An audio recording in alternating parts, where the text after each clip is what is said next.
కథా కాలక్షేపం నుంచి మీకు మరో మంచి కథనాన్ని అందజేస్తున్నాం. పెళ్లి ప్రయాణం. రచన ఎద్దనపూడి సులోచనారాణి. ప్రియమిత్రుడు శేఖరానికి దాసుడు సూర్యం చెయ్యు విన్నపములు. ఏమనగా, మా నాన్న, అమ్మ, బంధువులు, స్నేహితులు అంతా మూకుమ్మడిగా కలిసి ఈ నెల 14వ తారీఖు శుక్రవారం పెళ్లి చెయ్య నిశ్చయించుకున్నారు. మన మిత్ర బృందం చేసిన చట్టాలలో 4వ క్లాసు ప్రకారం నేను అందరికీ అంటే రాజుగాడు, చంద్రిగాడు వగేరాలకు 10 రోజుల ముందుగానే తెలియపరుస్తూ నీకు కూడా ఈ ఉత్తరం రాస్తున్నాను. కాన తము సకుటుంబ బంధుమిత్ర సపరివారంగా వివాహమునకు విచ్చేయ ప్రార్థన. ఆఫీస్కు సెలవు ఇవ్వలేదని ఏడుపు ముఖం పెట్టక తప్పకుండా రా, లేకపోతే నా పక్కన సమాధానం చెప్పే వాళ్ళు ఉండరు, ఒంటరివాడినైపోతాను.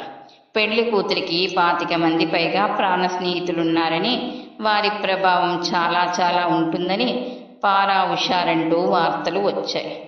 అన్నట్లు ప్రసాదరావు నీకు తెలుసుగా, బాగా పరిచయం లేకపోయినా కొంచెంగానైనా గుర్తుండి ఉంటాడు. వాడి పినతండ్రి కూతురే. మరి ఎప్పుడొస్తావు? నీ మీద ప్రాణాలు నిలుపుకొని ఉన్నాను.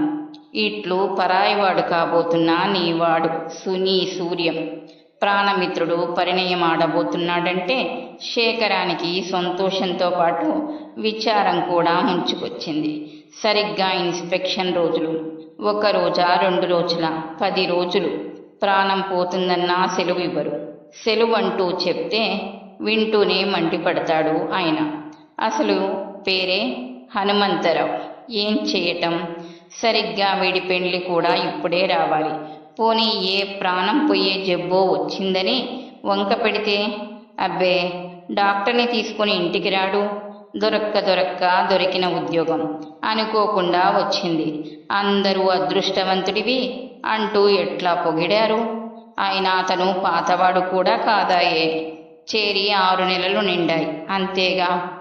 మరేం చెయ్యటం? 2 చేతులు జుట్టులోకి పోనిచ్చుకొని ఆలోచిస్తూ కూర్చుండిపోయాడు శేఖర్.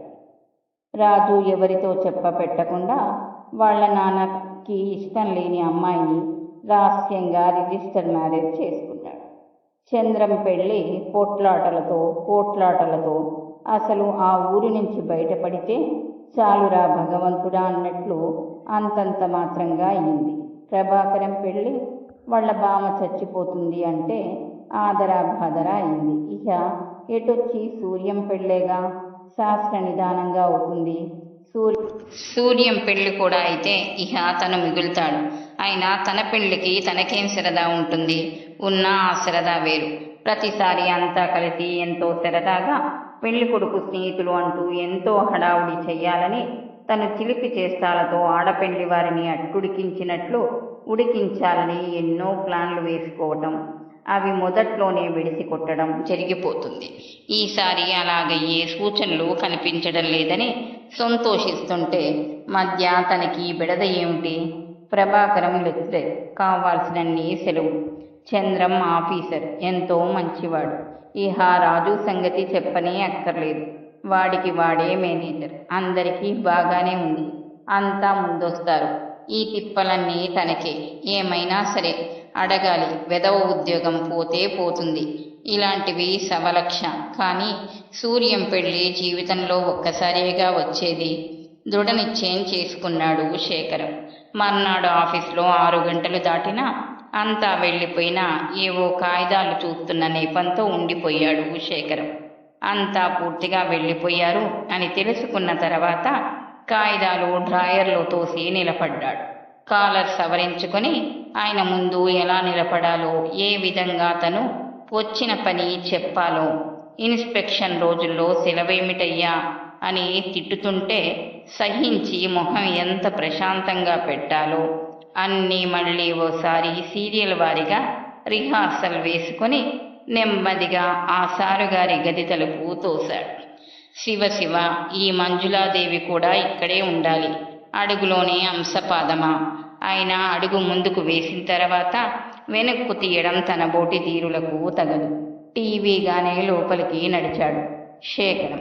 సాయంత్రం పూట అప్పుడప్పుడు అటువైపుగా షికారుకు వస్తూ వచ్చినప్పుడు కాసేపు తండ్రి దగ్గర కూర్చొని పోవడం మంజులతకి అలవాటు. ఆవిడ గదిలోంచి వెళ్ళిపోకూడదు అనుకున్నాడు శేఖరం. ఆవిడ ఉండగా చెప్పటానికి ఏం భయం లేదు, కానీ తను చెప్పింది విని ఆయన మండిపడి ముఖం వాచేటట్లు తిడుతుంటే పక్కకు తిరిగి ముసిముసి నవ్వులు నవ్వుకుంటుందేమో. పోనీ వింటమే మంచిదేమో. ఎంతైనా ఆడపిల్ల ముందు ఆయన తిడతాడా? కానీ చూద్దాం. చెప్పటానికి ఉపక్రమిస్తున్నట్లుగా శేఖరం గొంతు సవరించుకున్నాడు. ముఖ్యమైన కాయిదాల్లో మునిగి తేలుతున్న హనుమంతరావు కళ్ళు సుగమ్మటికే ఎత్తి గుర్తుపట్టినట్లుగా తలాడించి మళ్ళా దించేసుకున్నారు. వచ్చినవాడు మెదలకుండా ఊరుకోవడం చూసి ఏమిటో అన్నారు. ఉలిక్కిపడ్డ శేఖరం మరోసారి గట్టిగా గొంతు సవరించుకున్నాడు. వెదవది, సమయానికే పచ్చి వెలక్కాయ తిన్నట్లు జీరపోవాలా గొంతుగా? నిన్నే, త్వరగా చెప్పు, నాకు చాలా పనుంది అన్నట్లుంది ఆయన స్వరం. మరండి, ఏం లేదు. ఆహా, ఓ 10 రోజులు సెలవు పెళ్ళండి. లేకపోతే అసలు అడగకనే పోదు. ఎంతైనా అలా కన్నార్పకుండా చూసే అమ్మాయిల ముందు, అందులో హనుమంతరావు బోటి వారితో మాట్లాడటం చాలా కష్టం అనుకున్నాడు శేఖరం. పెళ్ళ ఎప్పుడోయ్? మాట మాత్రం చెప్పలేదేం? ఎప్పుడు? చూస్తున్న కాగితాలు వదిలేసి ఆశ్చర్యంగా తలెత్తారు హనుమంతరావు గారు. శేఖరానికి ఏం జవాబు చెప్పాలో తోచలేదు. మరి శుభలేఖలేవి? మళ్ళా పనిలోకి చూస్తూ అన్నారాయన. ఇదేమిటి సెలవు పేరు వినగానే తిట్టిపోస్తాడు అనుకుంటే శుభలేఖలు అంటాడెందుకు? అయినా నా స్నేహితుడు పెళ్ళి, వీళ్ళకి శుభలేఖ ఎందుకు? అయోమయంగా చూస్తున్నాడు. అయితే గుట్టు చప్పుడు కాకుండా చేసుకొని ఊరుకుందామనా? భలే వాడివి. ఇంతకీ పెళ్ళెప్పుడో చెప్పనే లేదు. నిలువు గుడ్లేసుకొని చూస్తున్న శేఖరం కొంచెం తెప్పరిల్లి, పెళ్ళండి 14వ తారీఖు అన్నాడు. అయితే 10 రోజులు సెలవు కావాలంటావు. ఇన్స్పెక్షన్ రోజులు కదా. ఇప్పుడేం పెళ్ళో? సెలవు ఇవ్వను అంటాననుకో, అప్పుడు నన్నందరూ ఎంత తిడతారో చూడు. కరుకోటకుడు పెళ్లి చేసుకుంటున్నాను అంటే సెలవు ఇవ్వలేదు అంటారు. అయినా ఎంత? నీ పెళ్ళి అయితే మాత్రం 10 రోజులెందుకు? అదేమిటి సార్, పెళ్ళి నాది కాదని చెప్పబోతున్నాడు శేఖరం. అదేనయ్యా, పెళ్ళి నీదే, నాది కాదు. కానీ 10 రోజులు ఎందుకు అంటాను. ఆ వేళకు వెళ్తే సరిపోదు. పెళ్లి కొడుక్కి ఏమంత పనుంది? ఆ 3 ముళ్ళు వేయడమేగా. ఏమంటావు? మర్చిపోయాను. ఇంతకీ కట్నం ఎంత? మంచు, ఆ కూజాలోని మంచినీళ్ళు కాసిన్ని ఇలా అందుకోమ్మా. ఆయన తీరే అంత. కాగితాలు చూస్తూనే మాట్లాడేస్తారు. గంటల తరబడి ఆయనకు అభ్యాసం. నిన్నే మాట్లాడవేం? ఎన్ని వేలు? త్రాగేసిన మంచినీళ్ళ గ్లాసు టేబుల్ మీద పెడుతూ అడిగారు. కట్నం ఏం లేదండి, బుర్రగొక్కుంటూ జవాబిచ్చాడు శేఖరం. అదేం లేకపోవడం ఏంటి? ఇంత చదువుకున్నవాడివి, ఇంత మంచి ఉద్యోగం చేసుకుంటూ అన్నిటికీ మించి ఆడవాళ్ళు అలా నిలబడిపోయి చూసే అందం గలవాడివి. అంతవరకు రెప్పవేయకుండా శేఖరం మొహంలోకి చూస్తున్న మంచు గబుక్కున చూపు మరల్చుకొని కిటికీ వైపుకి తిరిగింది. ఏం లేదండి, నాకైతే తీసుకోవాలనే ఉంది. కానీ ఈ మధ్య ఆ బిల్లు పాస్ అయింది కదండి, సిగ్గుపడుతున్నట్లు చెప్పాడు శేఖరం. బిగ్గరగా నవ్వేశాడు హనుమంతరావు గారు. వచ్చే నవ్వుని బయట కొంగులో దాచేసుకుంది మంజులత. మరి ఆఫీస్లో ఇంతవరకు ఎవరికీ చెప్పలేదన్నమాట. చెప్పకపోతే ఎలాగూ? నువ్వు 10 రోజులు సెలవు కావాలంటున్నావు. మరి ఆ పనంతా వాళ్ళందరికీ పంచి చేయించాలి. నా మాట విని శుభలేఖలు ఇవ్వకపోతే పోని, కానీ వాళ్ళందరి మొహాన కాసిన్ని కాఫీ నీళ్లు పోయించి మరీ వెళ్ళు. ఏం వినిపిస్తుందా? దానికి లోబిస్తే నువ్వసలు పెళ్లి ప్రయాణమే మానుకోవలసి వస్తుంది. శేఖరం హృదయం ఎగిరి గంతేసింది. అమాంతంగా ఒక్కసారి హనుమంతరావు గారిని గట్టిగా కౌగలించేసుకుందామా అన్నంత ఆనందం కలిగింది. మర్నాడు సాయంత్రం తోటి వారంతా శేఖరం చుట్టూ ఈగల్లా ముత్రారు. అదేంటోయ్, మాట మాత్రం చెప్పలేదు. ఒకరు పిలిస్తే పరిగెత్తుకొస్తామని భయపడ్డాడేమో.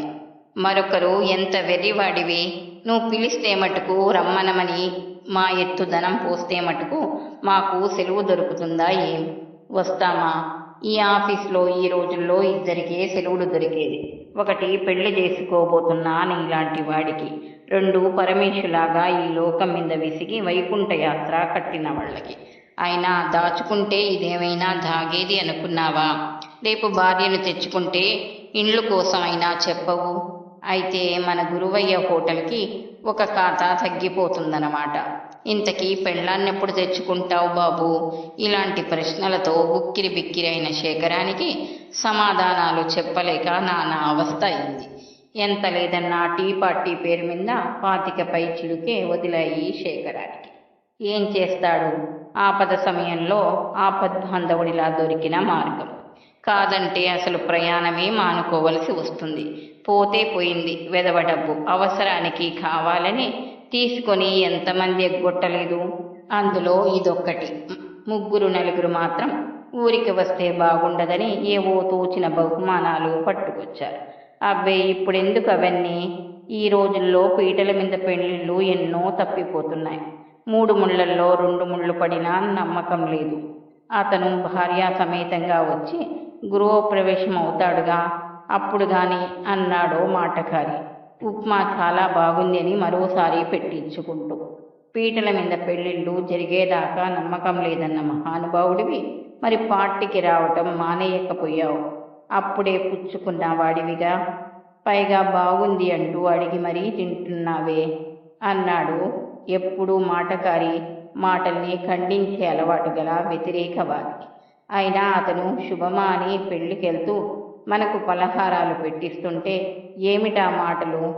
ఎవరో కోపంగా అన్నారు. పర్వాలేదులేండి, ఎలాగూ తన పెళ్లి కాదు కాబట్టి సర్దేస్తున్నట్లు అన్నాడు శేఖరం. 1-2 రోజులు సెలవు దొరకడం బ్రహ్మాండం అనుకున్న శేఖరానికి అనుకోకుండా హనుమంతరావు గారి ధర్మమా అని 10 రోజులు దొరికింది. నడుస్తుంటే కాళ్ళు సంతోషంతో తేలిపోతున్నాయి. సూర్యం ఉత్తరం అందిన రాత్రే జవాబు రాశాడు. అందులో తనకి ఇన్స్పెక్షన్ రోజులని, 2 రోజుల ముందు వచ్చినా చెప్పుకోవలసిన సంగతేనని వ్రాశాడు. పాపం సూర్యం తను వస్తున్నాడని అనుకోడు. అనుకోకుండా తను కనపడేసరికి వాడెంత సంతోషిస్తాడో. ఆ రాత్రి బండికి బయలుదేరుతున్న శేఖరం ఉల్లాసంగా ఈలపాట పాడుకుంటూ బెడ్డింగ్ సర్దుకుంటున్నాడు. పిచ్చివాళ్ళు నిజంగా తన పెళ్ళనే నమ్మేస్తున్నారు. అమాయకులు. కాకపోతే నిజంగా తన పెళ్ళే అయితే తను శుభలేఖలివ్వడు ఏమిటో అనుకున్నాడు. కానీ ఈ హనుమంతరావు గారు కూడా అమాయకుల్లాగానే ఉన్నారు. ఇంకాస్త పిచ్చివాళ్ళు. తన పెళ్లికి బహుమానాలు కూడా తెచ్చారు. పోనీ అది ఒకందుకు మంచిదే. సూర్యానికి ప్రత్యేకంగా తన బహుమతులు కొనక్కర్లేదు. ఇవి చదివిస్తే సరిపోతుంది. అందులో అగరవత్తులు గుచ్చుకునే వెండి పూల బుట్టి ఎంత ముద్దుగా ఉంది. అది చూసి మా సూర్యం భార్య తప్పకుండా ముచ్చట పడుతుంది. సూర్యం కూడా సంతోషిస్తాడు. ఇంతకీ తిరిగి వచ్చిన తర్వాత వీళ్ళందరికీ ఏమని జవాబు చెప్పడం? ఆ సింగినాదం వాడెవడం ముందుగానే మార్గం చూపించాడు. పెళ్లి తప్పిపోయిందని చెప్తే సరే. పాపం టీ పార్టీకి ఊరికే వచ్చిన వాళ్ళకి పర్వాలేదు కానీ బహుమానాలు తెచ్చిన వాళ్ళు మటుకు ఏడుపు మొహాలు పెడతారేమో. ఏదైనా కానీ మొత్తానికి ఈ పెళ్లి ప్రయాణం వింతగా హుషారుగా ఉంది. ఈసారి నిజంగా పెళ్ళై సెలవడిగితే, అంతగా అయితే అప్పుడు అసలు సంగతి చెప్పేయవచ్చు. అయినా ఇప్పుడు మన కోసం కాచు కూర్చున్న వధుమని ఎక్కడుంది కనుక? నవ్వుకుంటున్న శేఖరం రాజయ్య కంఠం వినిపించడంతో ఉలిక్కిపడి ఈ లోకంలోకి వచ్చాడు. బాబు, అయ్యగారు తమన్ని అర్జెంటుగా ఒకసారి వచ్చి వెళ్ళమంటున్నారు. మీరు రావడం ఆలస్యం చేస్తే ఆరే వస్తారట. చెప్తూనే రాజయ్య వెళ్ళిపోయాడు. అయ్యింది, అంతా అయిపోయింది. హనుమంతరావు గారు అసలు సంగతి తెలుసుకున్నారులా ఉంది. ఇప్పుడేం చెయ్యాలి? చల్లబడ్డ కాళ్లతో శేఖరం బెడ్డింగ్ మీద చతికిలపడ్డాడు. తనకసలు బుద్ధి లేదు. పొద్దున బండికి ఎందుకు పోలేదు? వెధవ బట్టలు ఆ ఊళ్ళో కొనకూడదు, లేకపోతే ఉత్త డబ్బు చదివిస్తే పోలేదు. ఇప్పుడు మొదటికే మోసం వచ్చింది. ఆయనెంత మండిపడుతున్నాడో. మండిపడితే పడ్డాడు. తను అసలు తిట్లు తినటానికి ఎప్పటినుంచో సిద్ధంగా ఉన్నాడుగా. ఇప్పుడు ఆ సెలవు కాస్త రద్దు చేస్తే పొద్దున వెళ్ళిపోనందుకు తనని తాను తిట్టుకుంటూ బట్టలు వేసుకుని తప్పనిసరిగా హనుమంతరావు గారింటికి బయలుదేరాడు. ఎన్ని చిందులు తొక్కుతున్నాడో. చేతి రుమాలుతో చెమట తుడుచుకుంటూ హాల్లో అడుగుపెట్టాడు. హనుమంతరావు గారు సింహంలా గర్జిస్తూ హాల్లో అటూ ఇటూ పచ్చర్లు చేయడం లేదు. సరికదా మెత్తటి సోఫాలో కూర్చొని శేఖరాన్ని చూడగానే చూస్తున్న పేపరు పక్కకు పెట్టి సాదరంగా చిరునవ్వుతో, రావోయ్రా, నువ్వీ రాత్రి బండికి వెళుతున్నావు కదూ అన్నారు. అమ్మయ్యా! ఒక్కసారి గుండెల నిండా గాలి పీల్చుకున్నాడు శేఖర్. ఇదిగో ఎవరక్కడా? రాజయ్య, శంభుతో 2 కప్పుల కాఫీ పంపించమని చెప్పు. ఏం లేదు, నీ ప్రయాణం ఈ రాత్రికే కదూ అడిగారు హనుమంతరావు. ఏమిటి విశేషం అన్నట్లు చూశాడు శేఖరం. ఏం లేదు, అమ్మాయేమో బందరు వెళ్ళాలని ప్రయాణం అవుతుంది. ఇవాళ బయలుదేరుదామనుకుని సీట్లు కూడా రిజర్వ్ చేయించాను. నేను వెళ్ళటానికి వీలు పడలేదు. నువ్వు చూస్తూనే ఉన్నావుగా, కాగితాలు ఇంటికి కూడా తెచ్చి రాత్రి 12 దాకా కూర్చొని చూసినా అవటం లేదు. అమ్మాయేమో తప్పనిసరిగా వెళ్ళాలని పట్టుబడుతుంది. కళ్ళజోడు తీసి పై ఉత్తీర్యంతో తుడుస్తూ అన్నారాయన. అసలు సంగతి ఏమిటో త్వరగా తేలితే బాగుండు అనుకుంటున్నాడు శేఖరం. ఇక్కడి నుంచి ఒకే ట్రైన్ అయితే బాధ లేదు. మధ్య బెజవాడలో మారాలి. మంజుకి ఆ లైన్ అస్సలు తెలియనే తెలియదు. మా వాళ్ళంతా సాధారణంగా పెద్దవాడిని కాబట్టి నా దగ్గరికే వస్తుంటారు. నేను వెళ్ళటం తక్కువ. అయినా మంజు మాట అటుంచి ముందు ఆ ప్లాట్ఫారాలు చూస్తే నాకే భయం. ఏదెక్కడ, ఏ లైన్ మీదికి ఏ బండి వస్తుందో, ఏది ఎటు పోతుందో అయోమయం. ఎవరినైనా అడిగితే చెప్తారనుకో. అయినా ఆ మహాసముద్రంలో ఎవరికి తెలుసు? అందులో రాత్రిపూట. ఇంతకీ చెప్పొచ్చేదేమంటే, అసలు అమ్మాయితో పాటు రాజయ్యని కూడా పంపిద్దామని 2 సీట్లు రిజర్వ్ చేశాను. రాజయ్య కూతురికి జ్వరంగా ఉందట. ఏం బాగాలేదని తీరా బయలుదేరబోతుంటే ఇవాళ చెప్పాడు. అమ్మాయి పర్వాలేదు, ఒక్కదాన్నే వెళ్తానంటుంది. ఎంతైనా రాత్రిపూట. ఆడపిల్లనొక్కదాన్ని, అందులో మొదటి తరగతిలో నాకిష్టం లేదు. వింటున్న శేఖరం జోబురుమాలతో విసురుకుంటూ హాల్లో ఉన్న ఫోటోల వంక చూస్తున్నాడు. ఆడవాళ్లతో ప్రయాణం అతనికి అంతగా అలవాటు లేదు. 2 సార్లు పెద్ద తండ్రి తన కాబోయే కోడల్ని తీసుకురమ్మంటే కాదనలేక వెళ్ళాడు. అబ్బా, అప్పుడు పడ్డ అవస్థ అంతా ఇంతా కాదు. ఆవిడ తెచ్చిన సామానులు సరిగ్గా ఉన్నాయో లేదో రైలు ఆగిన ప్రతి చోట లెక్క చూడమనేది. అదేమైనా కాస్త కూస్తా 2 కూలీ వాళ్ళు మొయ్యగా తను ఆ చేత్తో ఈ చేత్తో మోయగలిగినవన్నీ పట్టినవన్నీ పుచ్చుకోగా ఇంకా మిగిలేవి. పైగా 3 రైళ్లు మారటం, బోల్డెడంత రద్దీ. 3వ తరగతి వద్దురా బాబు, భగవంతుడా, ఆ అవస్థ పగవాళ్ళకి కూడా వద్దు. ప్రతి స్టేషన్లో లెక్క పెట్టవలసిందే. అవును మరి, దిగుతూ ఎక్కుతూ ఎవడన్నా ఒకటి చంకన పెట్టుకుపోయినా కనుక్కోలేం.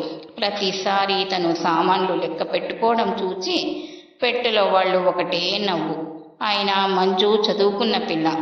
రైల్లో ఎలా క్లుప్తంగా ప్రయాణం చేయాలో నేర్చుకోకుండా ఉంటుందా? ఏమిటి అట్లా ఆలోచిస్తున్నావు? పైగా మరొకటి, నువ్వు వేరే టికెటు కొనక్కర్లేదు. నీకు ఒక ఖర్చు కలిసి వచ్చినట్లు అవుతుంది. అబ్బే లేదండి, నేను కొనుక్కుంటాను. ఇలాంటి మొహమాటాలకి చాలా దూరంలో ఉండాలని శేఖరం అనుభవంతో నేర్చుకున్నాడు. అబ్బే, నువ్వు కొనుక్కోలేవని కాదోయ్. ఎంత పెళ్లి కొడుకువైతే మాత్రం ఖర్చుండదు. మరొకటి, నువ్వు అమ్మాయిని బంద ట్రైన్ ఎక్కిస్తే చాలు. అక్కడ స్టేషన్కి మా వాళ్ళు వస్తారు. అదిగో కాఫీ తెచ్చాడు, తీసుకో. ఇష్టం లేకపోయినా మంజులతతో తప్పనిసరిగా ప్రయాణం చేయవలసి వచ్చినందుకు విసుక్కుంటూ ఉదయం వెళ్ళిపోనందుకు తన్ని తాను తిట్టుకుంటూ శేఖరం కప్పు కాఫీ చేతిలోకి తీసుకున్నాడు. మెనీ థ్యాంక్స్ అంది మంజు కృతజ్ఞతాపూర్వకంగా శేఖర్ కళ్ళల్లోకి చూస్తూ. బెజవాడలో 2 దిగారు. మంజులతని బందరు పోయే బండి ఎక్కించాడు శేఖర్. ఎంతో విసుగ్గా చికాకుగా ఉంటుందనుకున్న ప్రయాణం ఆనందంగా మధురంగా ఇట్టే గడిచిపోయిందనిపించింది. ఈ జనము, ఈ గోల చూస్తుంటే నిజంగానే భయం వేస్తుంది అంది మంజు స్టేషన్లోని సందడిని గమనిస్తూ. పెద్ద పెద్ద కళ్ళతో ప్రతి వాళ్ల వైపు నిస్సంకోచంగా చూసే మంజులత దూరం నుంచి చూస్తే అమాయకురాలిగా ముగ్ధురాలిగా కనిపిస్తుంది. కానీ ఇంత మాటకారి అనిపించదు అనుకున్నాడు శేఖరం. చక్కటి వాడే కాదు, మంచివాడు కూడాను. ఎవరో ఆ కాబోయే అదృష్టవంతురాలు అనుకుంది మంజు కిటికీలో నుంచి పరధ్యాసగా బయటకు చూస్తున్న శేఖరాన్ని గమనిస్తూ. తెల్లటి బట్టలతో, మడ చుట్టూ నల్లటి మఫ్లరు, చెదిరిన జుట్టుతో, ప్రయాణపు బడలిక వల్ల అలసిన కళ్ళతో ఉన్న శేఖరాన్ని రెప్ప వేయకుండా చూడాలనిపిస్తుంది. రైలు కదలటానికి సూచనగా గంట వినిపించింది. ఉలిక్కిపడ్డ శేఖరం కంపార్ట్మెంట్లో నుంచి గబగబా దిగిపోతున్నాడు. ఇంతలో మంజు గబగబా పెట్టె తెరిచి పైనున్న ఒక వెండి సోపు బాక్సు తీసి ఇస్తూ, ఇదిగో, ఇది తీసుకోండి. మీకిచ్చేందుకు నా దగ్గర ఏం లేదు. ఇది మీ శ్రీమతికి తప్పనిసరిగా ఇవ్వండి. ఇటు వెళ్లాల్సి వచ్చింది, కానీ లేకపోతే పిలవకపోయినా వద్దన్నా మీ పెళ్లికి వచ్చేదాన్ని. తెల్లబోయి చూస్తున్న శేఖరం చేతిలో సోప్ బాక్స్ పెట్టేస్తూ, రైలు కదులుతుంది, ఇంక మీరు దిగండి అంది. నా పెళ్ళంటూ జరిగితే పిలవడం కాదు, బలవంతంగా వెంట పెట్టుకుని లాక్కుపోతాను. నాలిక చివరి దాకా వచ్చిన మాటని బలవంతాన మింగి కదులుతున్న రైల్లోంచి చేతిలోని సోపు బాక్సుతో దిగేశాడు. జీవితంలో జరిగే సంఘటనల్లో అతి జాగ్రత్తగా జ్ఞాపకం పెట్టుకోవలసిన వాటిలో ఈ ప్రయాణం ఒకటి అనుకుంది మంజు దూరమైపోతున్న శేఖరాన్ని చూస్తూ. ఇదేమిటి, హఠాత్తుగా అనుకోకుండా ఇలా చేసింది మంజులత? ఎంత చక్కటి పేరు! ప్రతిరోజు ఉదయం లేవగానే అంత చక్కటి కళ్ళు చూసుకునే అదృష్టం ఎవరికో. వెళ్ళిపోతున్న రైలులో దూరంగా అస్పష్టమై పోతున్న మంచుని చూసి నిట్టూర్పు విడిచాడు శేఖరం రావటానికి వీలవుతుందో కాదో, అసలు పెళ్లి నాటికైనా వస్తాడో రాడో అని దిగులు పడుతున్న మిత్ర బృందం హఠాత్తుగా శేఖరం వచ్చేసరికి అమిత ఆనందం పొంది సంభ్రమాశ్చర్యాలతో చుట్టుమూగారు. ఏరా, ఉత్తరంలో అలా గోరించావేం? అయితే అంతా నటనేనన్నమాట. ఎముకలు విరిగేలా శేఖరాన్ని కౌగలించుకున్నాడు సూర్యం. అందరూ వచ్చారు, నువ్వొక్కడివే లేవని దిగులెట్టుకుని మేము 3 రోజుల నుంచి కాఫీ పలహారాలు మానేశామంటే నమ్ము. పేక ముక్కలు కలుపుకుంటున్న చంద్రం లేచి వస్తూ అన్నాడు. నిజంగానే నాకు ఇన్స్పెక్షన్ రోజులు.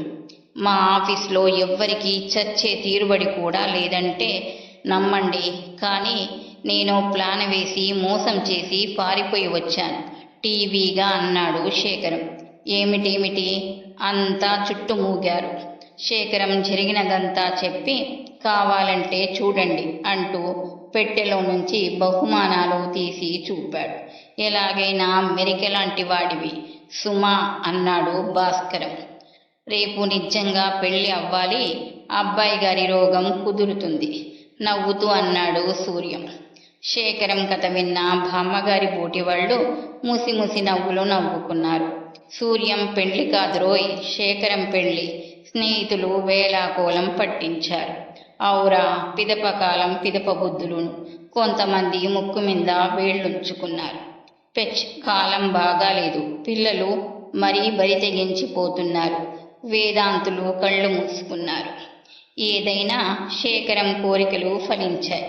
అతని నాయకత్వాన మిత్ర బృందం కార్యరంగంలోకి ఉరికింది. పెళ్లి అంతా తమ చేతుల మీదే జరిగిపోతుందన్నట్లు గోల ప్రారంభించారు. పెళ్లికొచ్చిన బంధువులు వీళ్ల సందడి చూడముచ్చటగా ఉందని మెచ్చుకున్నారు. పెళ్లికి తరలి వెళ్లే రోజు వచ్చింది. పెళ్లి కొడుకు స్నేహితులు మరీ కాకిగోల చేస్తున్నారని, ఈ గోల పెళ్లి కూతురు గారి ఊళ్ళో కూడా చేస్తే మన పరువు పోతుందని ఒక పెద్ద మనిషి సూర్యం తండ్రి దగ్గర గుసగుసలాడాడు. ఆయన నవ్వి, పోనీయండి కుర్రాళ్ళు, వాళ్ల సరదాకి మనము అడ్డు రాకూడదు. అయినా మగ పెళ్లి వారిలో ఆ మాత్రం చిలాకితనం లేకపోతే ఎలా? వచ్చిన పెద్ద మనిషి మొహం పెసరట్టు మాడిపోయినట్టు మాడిపోయింది. పెళ్లి కూతురిది బందరు అనేసరికి శేఖరం పొరపాటు చేశాననుకున్నాడు. మంజులతని అడ్రస్ అడిగి ఉండవలసింది. అయినా తనకేం తెలుసు? శుభలేఖలో బందరని లేదుగా.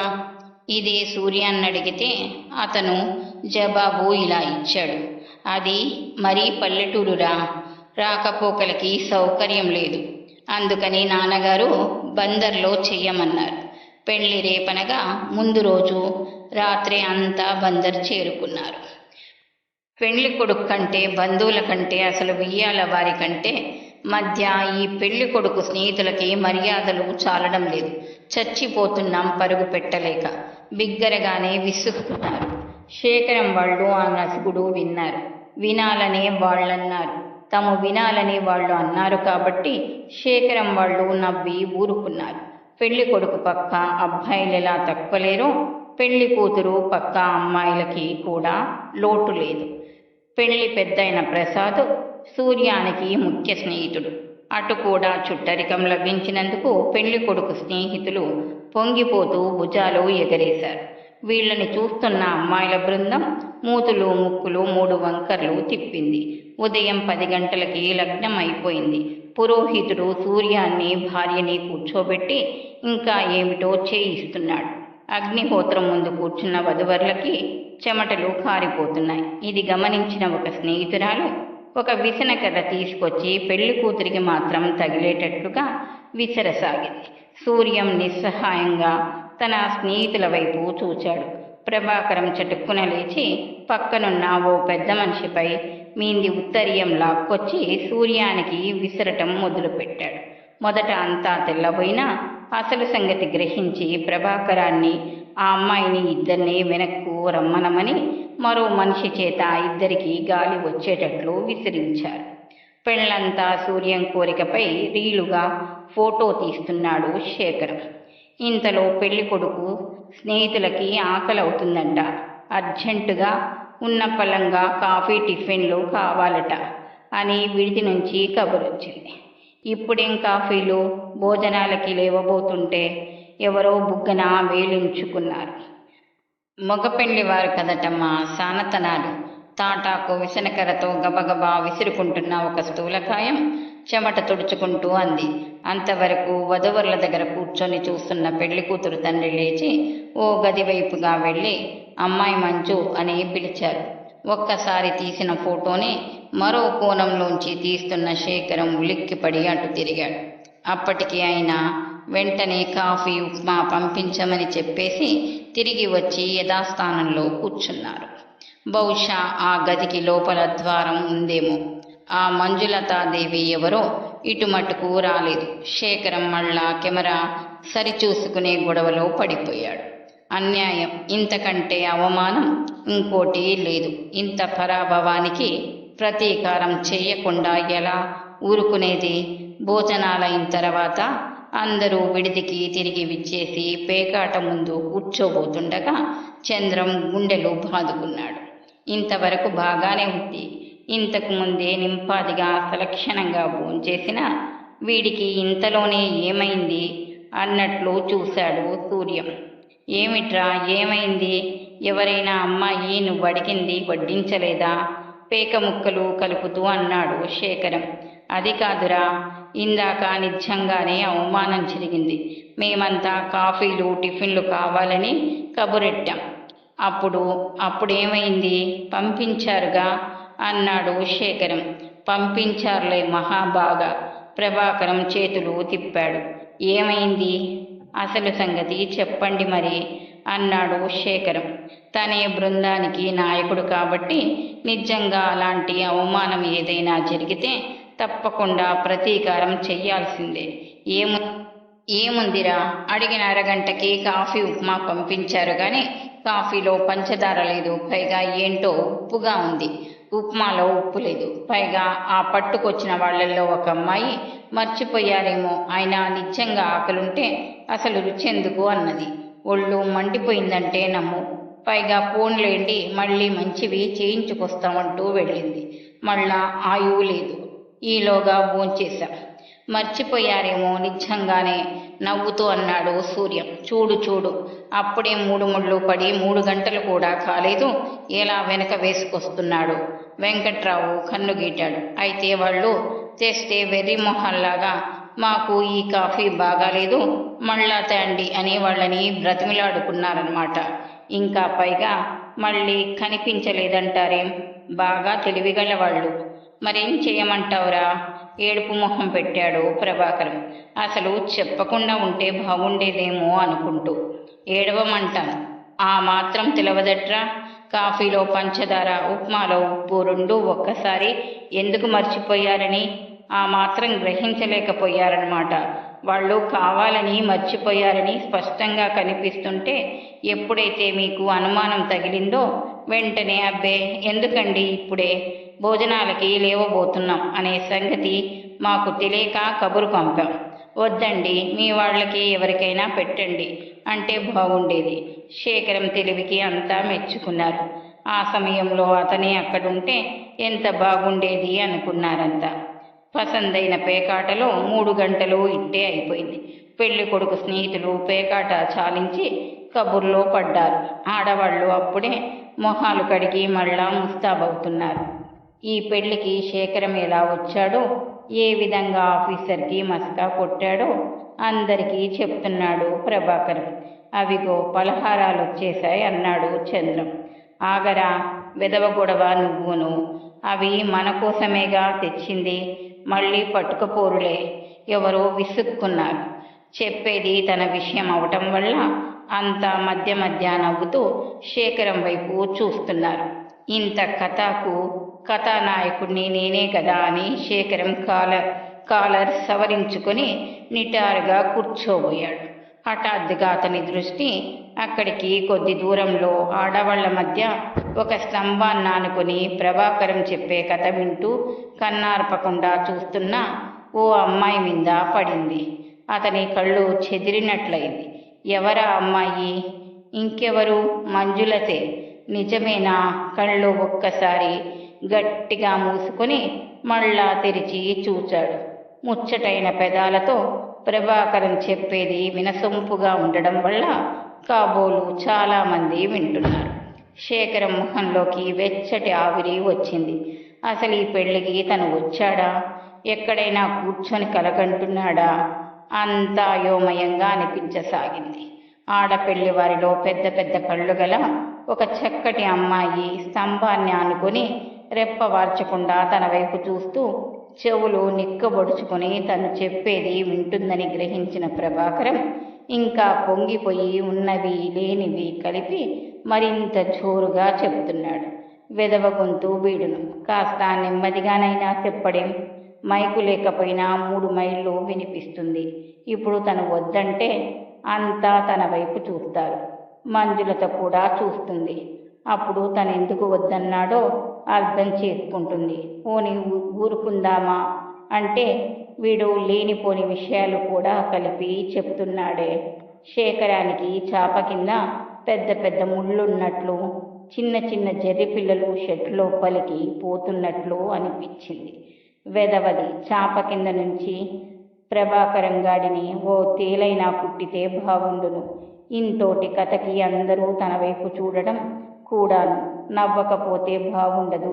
ఏడవలేక ఈకిలించేశాడు శేఖరం. అదేమిట్రా అలా ఒక్కసారి నీరసపడిపోయావు? ఒంట్లో బాగాలేదా? హాల్లో ఒక మూల బెడ్డింగ్ పరుచుకొని పండుకున్న శేఖరాన్ని శరీరం పట్టి తాకి చూస్తూ అడిగాడు సూర్యం. విపరీతమైన తలపోటుగా ఉందిరా. కళ్ళ మీద నుంచి చేతులు తీయకుండానే జవాబిచ్చాడు శేఖరం. అదేమిటి, ఇందాకటి వరకు బాగానే ఉన్నావుగా, డాక్టర్ని ఎవరినైనా పిలిపించమంటావా? పక్కనే కూర్చుంటూ అన్నాడు సూర్యం. వద్దురా నాయనా అంటే వింటేనా? ప్రతి పనిలోనూ వీడే, అందరి కళ్ళు వీడి మీదనే. రామ సూర్యం, నీ కోపం వస్తే వచ్చింది కానీ ఆ అమ్మాయిల కళ్ళు వీటిని వదలలేదంటే నమ్ము. అక్కడికి ఎందుకైనా మంచిదని 2-3 సార్లు తెలియనట్లు వీడికి అడ్డంగా కూడా నిలబడ్డాను. ఎవరో గాని పిడుగులాంటి పిల్ల పౌర్ణమి నాటి చంద్రుడికి అడ్డంగా వచ్చిన రాకాసి మబ్బులా ఈయనెవరు మధ్య అంది. ఆ అమ్మాయిని గుర్తుంచుకున్నాను అనుకో. వీడికి దిష్టేరా, ముమ్మాటికి దిష్టే. శేఖరానికి మరో పక్క వచ్చి కూలబడ్డ చంద్రం శేఖరం చేతుల్ని ఆప్యాయంగా రాస్తూ అన్నాడు. ఆ తర్వాత ముగ్గురు నలుగురు ముత్తైదువులు కూడా ఒళ్ళు పట్టి చూసి జ్వరం లేదని ఇది దిష్టేనని తేల్చి ఆడపెళ్లి వారిని అడిగి ఇంత ఉప్పు మిరపకాయలు తీసేశారు. మధ్య ఈ వెదవగోల ఏమిటి? అసలే తోచక చేస్తుంటే శేఖరం అందరినీ తిట్టాడు. ఇష్టం లేకపోయినా తప్పనిసరిగా అందరి బలవంతం మీద, ముఖ్యంగా శేఖరం పట్టుదల మీద సూర్యం ఊరేగింపుకు వెళ్లాల్సి వచ్చింది. మొత్తానికి అందరూ ఊరేగింపుకు వెళ్ళిపోయారు. ఎవరో నడవలేని వాళ్ళు, రాత్రిపూట అంతగా చూపు కనపడని వారు మాత్రం మిగిలిపోయారు. ఆలోచనలతో శేఖరం కనతలు పగిలిపోతున్నాయి. సెలవు దొరకగానే కోటాలో పాగవేశానని పొంగిపోయాడు. పోనీ అలాగని ఊరుకున్నాడా? స్వయంగా డబ్బా కొట్టుకుని మోగిస్తూ అందరికీ చెప్పాడు. ఇది హనుమంతరావు గారు తెలుసుకుని ఎంత మండిపడతారు. పోనీ ఆయనొక్కడైనా అంత బాధ లేదు. అంతగా అయితే ఉద్యోగం తీసేస్తాడు. అంతేగా, వెధవ ఉద్యోగం కోసం తనెలాగూ ఇంకా అక్కడకు వెళ్ళడు. వెళ్ళి అక్కడ అవమానం అంతా సహించే కంటే పోస్టులో రాజీనామా పంపేయటం మంచిది. అదెలాగూ ఖాయమే. కానీ మంజులత ఆవిడ దగ్గర తన పెళ్లి బహుమానం అంటూ సోప్ బాక్స్ కూడా తీసుకున్నాడే. తీసుకున్నవాడు అన్ని బహుమానాలతో పాటు అది కూడా సూర్యం భార్యకు ఎందుకు ఇచ్చేయలేదు? మంజు ఏమనుకుంటుంది? ఇందులో అసలు తన మోసమేమీ లేదని, అసలే మార్గం చూపించింది వాళ్ళ నాన్నగారే అని మంజుకెలా చెప్పటం? తన ఆఫీసర్ గారి అమ్మాయి మంజు అని తెలిస్తే అందరిలో ఎంత ఇదిగా ఉంటుంది. ప్రభాకరం కల్పించి చెప్పినవి కూడా నిజమేనని వాళ్ళ నాన్నగారిని అలా అంటున్నందుకు బాధపడుతుందేమో. ఆయన బాధపడేందుకు ఏం తిట్టలేదుగా. ఆయన మతిమరుపుని కాస్త వ్యంగ్యంగా వ్యాఖ్యానించాడు. ఇప్పుడేం చేయటం? పోనీ మంజుని పిలిపించి ఉన్న విషయం చెప్తే ఏమంటుంది? అవును, నిజమే, అసలు కొంచెం కాఫీ కావాలని కబురు పంపితే సరే. వచ్చిన మనిషి ద్వారా మంజు ఉందో లేక సూర్యం వాళ్లతో పాటు ఊళ్ళోకి ఊరేగింపుకు వెళ్ళిందో తెలుసుకోవచ్చు. ఒకవేళ ఉంటే ఇక్కడికి వస్తే సరే, లేకపోతే రానంటే తనే వెళ్ళవచ్చు. అయినా తనకి కాఫీ కావాలని పెళ్లివారింటికి కబురు పట్టుకెళ్లేవారు మటుకు ఏరి తనే వెళ్ళి చూడవచ్చు. శేఖరం లేచి పెళ్లివారింటి వైపు నడక ప్రారంభించాడు. ఇళ్లంతా నిశ్శబ్దంగా ఉంది. వరండా ముందున్న సన్నజాజి వాసనలని గుమ్మరిస్తుంది. గ్యాస్ లైట్స్ అక్కడక్కడా ఉన్నాయి. చాలా లైట్లు పెళ్లి వాళ్లతో ఊరేగింపుకు వెళ్ళినట్లున్నాయి. వరండా మెట్లెక్కి హాలు లోపలికి వచ్చాడు. అక్కడెవ్వరూ లేరు. గోడ దగ్గరగా ఉన్న కుర్చీలో కూర్చున్నాడు శేఖరం. పచ్చి మామిడాకుల వాసన మనసులో మధుర భావాలని రేపుతుంది. ఇళ్లంతా పెళ్లి వాసనలో నిండి ఉంది. ఇంతలో అటెవరో పని మనిషిలాగుంది. జుట్టు ముడేసుకుంటూ వచ్చి శేఖరాన్ని చూసి ఆగిపోయింది. కొంచెం కాఫీ కావాలి, ఇంట్లో ఎవరైనా ఉన్నారా? మంజులతని పేరు పెట్టి అడిగే సాహసం లేకపోయింది. ఇంట్లో లోపల ఎవరిదో కంఠం వినిపిస్తుంది. అది మటుకు తెలుసు శేఖరానికి. నిశ్చయంగా మంజులతది కాదు. ఎవరే వచ్చింది? సరిగ్గా చెప్పవేం? ఇప్పుడు కాఫీ ఏమిటి? బయట చెంగుతో చేతిని తుడుచుకుంటూ హాల్లోకి వచ్చింది. శేఖరం వెంటనే లేచి నిలబడ్డాడు. వచ్చింది మంజులత. మీరా? శేఖరాన్ని గుర్తించగానే వెనకడుగు వేస్తూ ఆశ్చర్యంగా అంది. అవునండి, నేనే. ఒక్క మాట చెప్పిపోదామని వచ్చాను. సూర్యానికి నాకు గల స్నేహం మీరు చూశారుగా. వాడి కోసం ఇంత అబద్ధం ఆడవలసి వచ్చింది. అంతకు తప్ప నాకే దురుద్దేశము లేదు. రైల్లో అంతసేపు ప్రయాణం చేశాం, కానీ మీరెక్కడకు పెడుతున్నారో అడగలేదు. అడిగి ఉంటే ఇంత అనర్థం జరిగేది కాదేమో. నన్ను క్షమించండి. ఇదిగో మీ సోపు బాక్సు అంటూ గబగబా శేఖరం జోబులోంచి తీయబోయాడు. కొయ్యబారిపోయి వింటున్న మంజు ఒక్కసారి తెప్పరిల్లినట్లుగా ఏమిటి మీరనేది? అసలు మీరిక్కడకు ఎందుకు రావాలి? ఇప్పుడెవరైనా మీరు నాతో మాట్లాడటం విని అడిగితే నేనేమి జవాబు చెప్పను? ఒంట్లో బాగాలేదని వంక పెట్టి ఒక్కరు ఉండి చేసే పని ఇదా? అదిగో మా బామ్మ వస్తుంది, మీకు కాఫీ పట్టుకొస్తాను. మరో మాటకి అవకాశం ఇవ్వకుండా గిరుక్కున వెనక్కు తిరిగింది మంజు. శాంతం లోపలకు పోకముందే బామ్మగారు యువతలకి వచ్చారు. ఆవిడని చూడగానే శేఖరం చటుక్కున సోప్ బాక్సు జోబులో పెట్టేసుకున్నాడు. ఎవరే మంజు? ఆవిడకు దూరదృష్టి ఆనతులా ఉంది. శేఖరం కుర్చీలో కూర్చున్నాడు. పెళ్లి కొడుకు స్నేహితుడికి జ్వరం వచ్చిందని ఇందాక బాబాయ్ చెప్పలే? వారికి తలనొప్పిగా ఉందట, కాఫీ కావాలంట మంజు అంటూనే లోపలకు వెళ్ళిపోయింది. బామ్మగారు శేఖరం దగ్గరకు వచ్చారు. విడిదిలో ఒక్కడివి ఉన్నావా? ఏం నాయనా? శేఖరం నీరసంగా మూలిగాడు. ఆ తర్వాత మంజు రాలేదు. మరో మనిషికిచ్చి కాఫీ పంపింది. పొద్దున్నుంచి పెళ్లి పందిట్లో మెరుపులా తిరిగింది. శేఖరమేనని తెలుసుకున్న బామ్మగారు కుతూహలంతో చాలా విషయాలు మాట్లాడింది.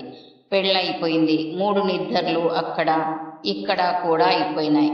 పెళ్లికి వచ్చిన బంధువులంతా వెళ్ళిపోయారు. దగ్గర 16 రోజుల పండగ కూడా వెళ్ళబోతుంది.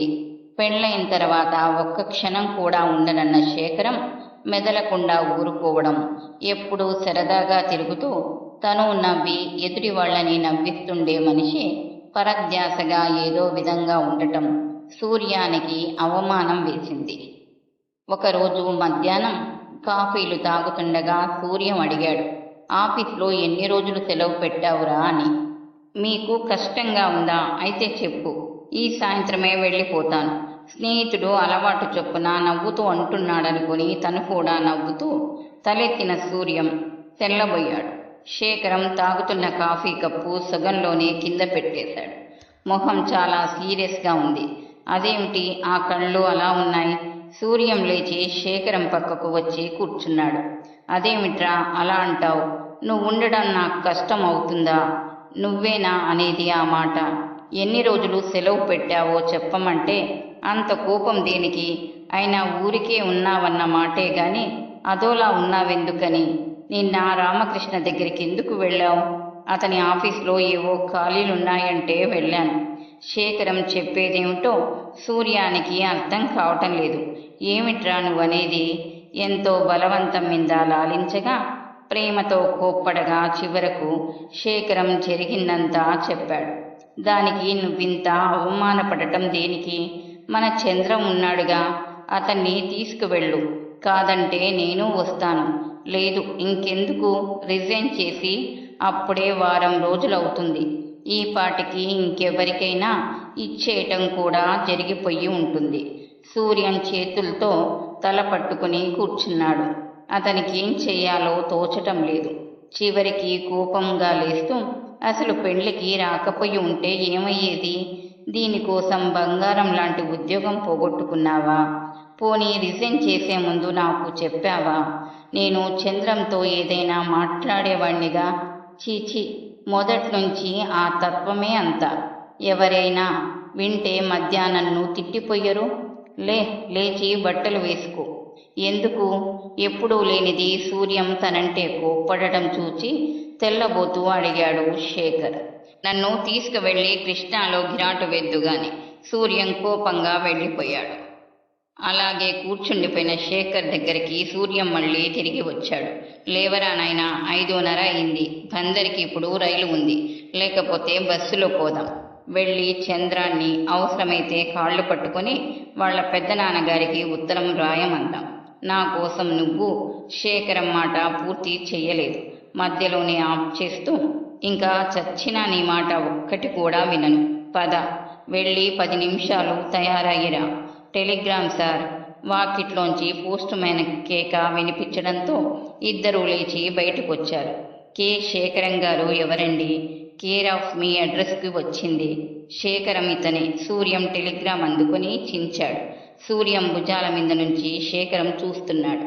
ఇందులో ఇంగ్లీష్లో ఇలా ఉంది: నీ రాజీనామా అంగీకరించబడలేదు. వెంటనే బయలుదేరిరా. అది హనుమంతరావు గారు స్వయంగా ఇచ్చింది. ఇంకేంరా? సూర్యం వికసించిన మొహంతో శేఖరం మొహంలోకి చూశాడు. లేదురా, నేనసలు అక్కడికి వెళ్ళదలుచుకోలేదు. అయినా అసలు విషయం తెలిసి ఉండదు. బహుశా మంజు ఇంకా బందర్లోనే ఉందేమో. ముడుచుకున్న మొహంతో దూరంగా వెళ్ళిపోయాడు శేఖరం. నీకసలు మతి సరిగ్గా ఉందా? పద, ముందు డాక్టర్ గారి దగ్గరకు వెళ్దాం. కాగితాన్ని మడిచి కవర్లో పెట్టేస్తూ అన్నాడు సూర్యం. నీ దయ వల్ల ఇప్పటి వరకు సరిగ్గానే ఉంది. ఇంక ముందేమో చెప్పలేను గాని. మరో సమయంలో అయితే సూర్యం శేఖరం అంతా చక్కటి చిరునవ్వు నవ్వినందుకు ఆనందంతో అభినందించేవాడే. ప్రస్తుతం అతనికి శేఖరం ప్రవర్తన అతనిలో మంటలు పెడుతుంది. ఏమండోయ్ బావగారు, వాకిట్లోనే దర్శనమిచ్చారు. అయితే వచ్చిన పని సుఖాంతమే అనుకోవచ్చు. ప్రసాద్ నవ్వుతూ వరండా మెట్లెక్కి వస్తున్నాడు. స్నేహితులిద్దరూ తెల్లబోయారు. ఏమిటి విశేషం? ప్రసాద్ అకారణంగా ఎందుకు వచ్చాడో అర్థం కాక తెల్లబోతూ అడిగాడు సూర్యం. ముందు లోపలికి వచ్చి కొంచెం మంచినీళ్లు తాగని. ఇది వరకులా ఒక్క స్నేహితుడే కాదు, బామ్మర్ది కూడాను, శేఖరం నవ్వుతూ అన్నాడు. లోపలికి వచ్చి కూర్చున్న తర్వాత, మా పెద్దనాన్నగారి దగ్గర నుంచి ఉచ్చనం వచ్చిందండి.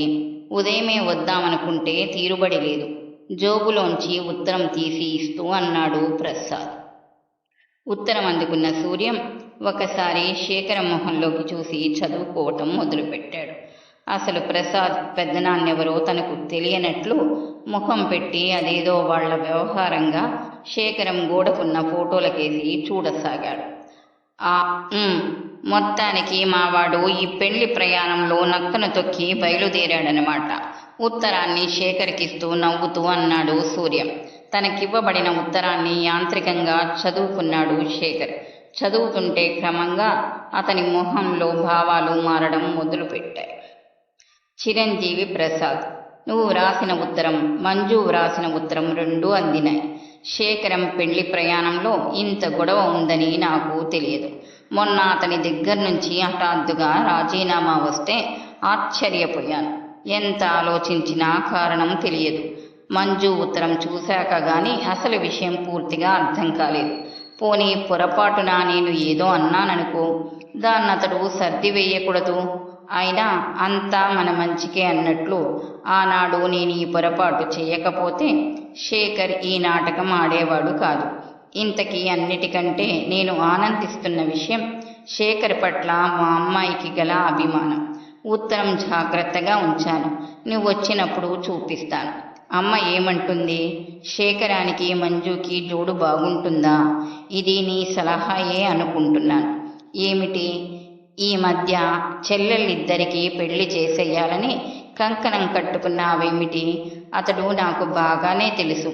అన్ని విషయాలు నువ్వు తెలుసుకుని అమ్మకి చెప్పి మీరంతా బాగుంది అంటే అభ్యంతరం ఏం లేదు. మంజు అక్కడే ఉంది కదా, బహుశా అడగక్కర్లేదు అనుకుంటాను. ఈరోజే శేఖరం పేర వచ్చేయమని టెలిగ్రామ్ ఇస్తున్నాను. ఎందుకైనా మంచిది. అతను అక్కడుండగానే ఒకసారి వెళ్ళి సూర్యం సమక్షంలో అన్నీ మాట్లాడితే బాగుంటుందేమో. మంజు వచ్చేటప్పుడు అమ్మను కూడా పంపు. మీ అమ్మ ప్రకాశం బాబాయ్ గారింట్లో అందరూ క్షేమంగా ఉన్నారని తలుస్తాను. సాధ్యమైనంత త్వరలో మంజుని పంపు. నాకిక్కడేం తోచడం లేదు. ఇదంతా జరగటానికి నా పరధ్యాస కారణం కాబట్టి శేఖరాన్ని క్షమిస్తున్నానని వెంటనే బయలుదేరి రమ్మనమని చెప్పు. ఇట్లు ఆశీర్వచనములతో హనుమంతరావు. అదేంటోయ్, మొన్ననేగా పెళ్ళంటూ వెళ్ళావు, మళ్ళీ పెళ్ళి అంటావేంటి? తన పెళ్లి శుభలేఖలిస్తున్న శేఖరం వంక ఆశ్చర్యంగా చూశారు తోటి గుమాస్తాలు. శేఖరం చిరునవ్వు నవ్వి ఊరుకున్నాడు. మన హనుమంతరావు గారి అమ్మాయి మంజుతోనంట కదూ? ఎవరో అన్నారు. అయితే మాకు పొప్పన్నం ఉందన్నమాట. ఈసారి బహుమానాలు తీసుకొని మరీ వస్తానులేవోయ్ శేఖర్ అన్నాడు మాటకారి నవ్వుతూ. ఏం ఈసారి అనుమానం లేదా నీకు? అన్నాడు మాటకారి మాటల్ని ఎప్పుడూ ఖండించే ఓ వ్యతిరేకవాది. చీచి, అపశకునం మాటలు విసుక్కున్నాడు శేఖరం. ఓహో, సొంత పెళ్లి కదూ, ఎవరో దీర్ఘం తీశారు. పండు వెన్నెల విరబోసినట్లుగా ఉంది. దొడ్లో ఉన్న కొబ్బరి ఆకులు వెన్నట్లో మిలమిలలాడుతున్నాయి. హనుమంతరావు గారింట్లో పైభాగంలో వరండాలో స్తంభాన్ని ఆనుకొని మంజులత నిలబడి ఉంది. పాల నురుగులాంటి చీర వెన్నెలతో పోటీ పడుతుంది. తలలో ఉన్న సన్నజాజులు నిండుగా నవ్వుతున్నాయి. చందమామకేసి తదేకంగా చూస్తున్న కాటుక కళ్ళు మాత్రం ఎవరి కోసమో నిరీక్షిస్తున్నట్లున్నాయి. మంజులతకెందుకో క్షణం ఒక యుగంలా ఉంది. అలాంటి యుగాలు 10 గడిచిన తర్వాత శేఖరం పైకి వచ్చాడు. అతని పాదాల చప్పుడు అల్లంత దూరాననే పసిగట్టిన మంజులత గబగబా పిట్టగోడ చివరగా నిలబడింది. మంజు బలంగల 2 చేతులు మృదువుగా తల్లో సన్నజాజుల్ని తురుముతున్నట్లు గ్రహించిన మంజు వినపడనట్లు తన అసలు ఈ లోకంలో లేనట్లు ఊరుకుంది. మంజు, నిజంగా ఆనాడు నేను సెలవు అడగటానికి వచ్చినప్పుడు నువ్వు ఆ గదిలో ఉండకపోతే నేనసలు అలా తడబడేవాణ్ణి కాదేమో. ఆ తడబాటులోనే నన్ను నా అదృష్ట దేవత వరిస్తుందని నాకేం తెలుసు? కన్నార్పకుండా చందమామని తిలకిస్తున్న మంజు కనీసం ఊ అని అయినా అనలేదు. మన ప్రయాణం ఎంత సరదాగా గడిచింది. అది సరే కానీ ఆ రోజు, అంటే పెళ్లి రోజున నేను కాఫీకని నీ దగ్గరకు వచ్చానే, అప్పుడలా కోప్పడ్డావేం? అప్పుడు ఎంత బాగున్నావు. ఏది ఇటు చూడవేం? భుజం మీద పడ్డ చేతిని లాగేసింది మంజు. ఓ, కోపం వచ్చిందా ఏమిటి? ఆలస్యమైనందుకేనా? మరేం చెయ్యను చెప్పు. క్రింద సూర్య చంద్ర వదలలేదు. వాళ్ళు రేపు వెళ్ళిపోతున్నారు కదా. నిజంగానే సూర్యానికి వాడి భార్యకి నేను ఎంత కృతజ్ఞున్నో. లేవగానే ఆ దంపతులకి చెయ్యెత్తి నమస్కారం చెయ్యొచ్చు. అదేమిటి, నేనింతగా మాట్లాడుతుంటే ఒక్క మాట కూడా మాట్లాడడం లేదు? మూగనోము ఏమైనా పట్టలేదు కదా? మంజుని బలవంతంగా తన వైపుకి తిప్పుకుంటూ అన్నాడు శేఖర్. మంజు అప్పటికి మాట్లాడలేదు. కొంచెంసేపు ఆలోచించిన శేఖరం ప్రేమగా మంజు జుట్టుని సవరిస్తూ, ఒక సంగతి చెప్పటం మర్చిపోయాను. నేను సూర్యం పెళ్ళికెళ్తుంటే ట్రైన్లో ఒక అమ్మాయి కలిసింది. తీరా నేను బెజవాడలో దిగేయబోతుంటే ఆ అమ్మాయి నన్ను ఆపి చటుక్కున పెట్టెలోంచి ఒక వెండి సోపు బాక్సు తీసి ఇస్తూ, ఆపేయండి, ఇంకా ఆ పైన మాట్లాడితే ఒట్టే. తన చేత్తో శేఖర్ నోటిని గట్టిగా మూసేస్తూ గబుక్కున అంది మంజు. ఆ రాత్రి పండుకోబోతూ మంజు డైరీలో ఇలా వ్రాసుకుంది. తెల్లటి బట్టలతో, మెడ చుట్టూ నల్లటి మఫ్లరు, చెదిరిన జుట్టుతో, అలసిన మొహంతో అందంగా నాలో చిత్రించుకుపోయిన వ్యక్తి అనుకోకుండా ఇలా హఠాత్తుగా వచ్చి నా హృదయ కవాటం తెరిచి అందులో కూర్చోగలడని అనుకోలేదు. జీవితంలో ఇంతకంటే ఆనందించవలసినదేముంది? మెత్తటి సిల్కులాల్చిలోంచి అందంగా కనిపిస్తున్న వంపులతో పక్కకి తిరిగి పండుకున్న శేఖరాన్ని చూచి తృప్తిగా నిట్టూర్చింది మంజులత.